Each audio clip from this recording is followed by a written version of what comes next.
तुम्हीच टाका बॉलिंग, फक्त 10 रन राहिले जिंकायला. तुळजा घे, तू टाक बॉलिंग. जमल का तुला? तुला काय वाटतं, मी काय कधी क्रिकेट खेळले नाहीये का? बघू. दादा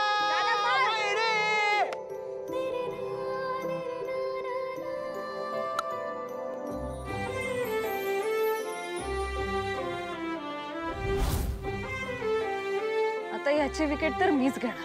होय, आधी टाक बॉल व्यवस्थित स्टंपात.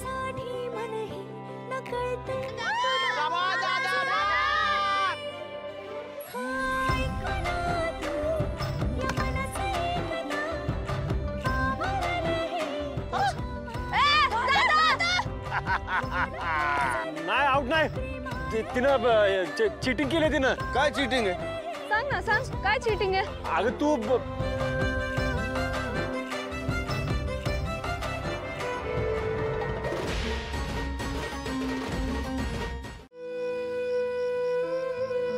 मला माहिती आहे तू कुठला विचार करतोस. आईंना तेजूच्या घरी पाठवून आपण चांगलं केलं का नाही हाच विचार करतोस ना? सूर्या, अरे ह्यात एवढा विचार करण्यासारखं काहीच नाहीये. एका आईला आपल्या मुलीच्या चोरटीच्या कार्यक्रमाला जायला परवानगी देणं यात काहीच चुकीचं नाहीये. सूर्या, तुझं मन ना फार मोठं आहे, म्हणून तर तू इतरांपेक्षा वेगळा आहेस. तुझ्या मनातली अडीनं चांगलं काम करण्यापासून तुला कधीच थांबवू शकत नाही. आणि हीच तुझी जमेची बाजू मला प्रचंड आवडते. तू रागवतोस पण लवकर माफी करतोस. तुला जर एखादी गोष्ट पटली नसेल ना, तर समोरचा केवळ आपला माणूस आहे असं म्हणून ती गोष्ट पटवूनही घेतोस. आणि हीच गोष्ट ना तुला इतरांपेक्षा वेगळी बनवते रे सूर्या. नाही वेगळं बनायचं. सगळी माणसं जगतात तसं मला जगायचं होतं. मला आईचं प्रेम पाहिजे होतं. एवढी साधी इच्छा पण पूर्ण नाही झाली त्या बाईमुळे. तिला कधीच नाही माफ करणार. हे असं ठरवून काहीच होत नसतं सूर्या. जे काही होईल त्याप्रमाणे जर वागलास ना, तर हाती नक्कीच काहीतरी चांगलं येईल. हा, पण जर मनात अढी ठेवून वागलास ना, तर समोरच्या माणसाचा खरेपणा तुझ्यापर्यंत कधी पोहोचणारच नाही रे. माझी ना खात्री आहे तो क्षण नक्कीच येईल ज्या दिवशी तुला काळाच्या वाईट आठवणीत हरवलेली तुझी आई सापडेल.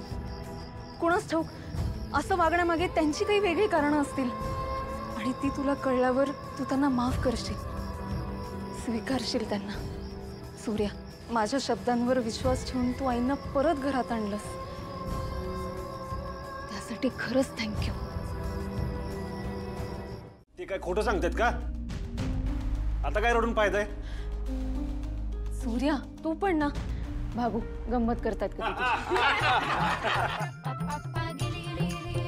बर गुरुजी, आता आमच्या तेजू अक्काचा हात बघा आणि सांगा की तिचं सगळं नीट होईल ना? हा, पण गुरुजी आता गंमत करू नका. खरं खरं काय ते सांगा. आम्हाला लय काळजी वाटते. सांगा. हा, तेजू बाळा, खरं तर आत्ता बोलू का नको काहीच कळत नाही. पण येणाऱ्या संकटाचा अंदाज यावा म्हणून तुला मी बोलतो. हे बघ, येणारे 9 महिने तुझ्यासाठी खूप कठीण असणार आहे.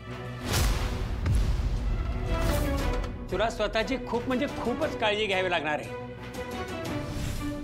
वारंवार संकट येतील त्याला तुला तोंड दिलं पाहिजे.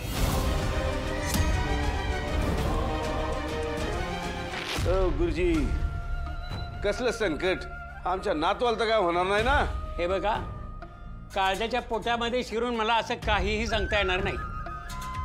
फक्त मी एकच सांगेन की देवावरती विश्वास ठेवा. गुरुजी, काय ते व्यवस्थित सांगा ना सगळं. हे बघा, मी माझ्या बहिणीला संकटात नाही बघू शकत. सूर्या, अरे काही नाही होणार तेजूला. तेजू, फक्त ना खाण्यापिण्याची नीट काळजी घ्यायची आहे आणि मनावर कुठल्याही गोष्टींचा परिणाम होऊ द्यायचा नाही. काय ते महत्वाचं. चला चला चला, जाऊ द्या. आता सगळ्यांचं खाणं पिणं झालेलं आहे. सगळ्यांचे चहा पाण्याचं बघा जरा.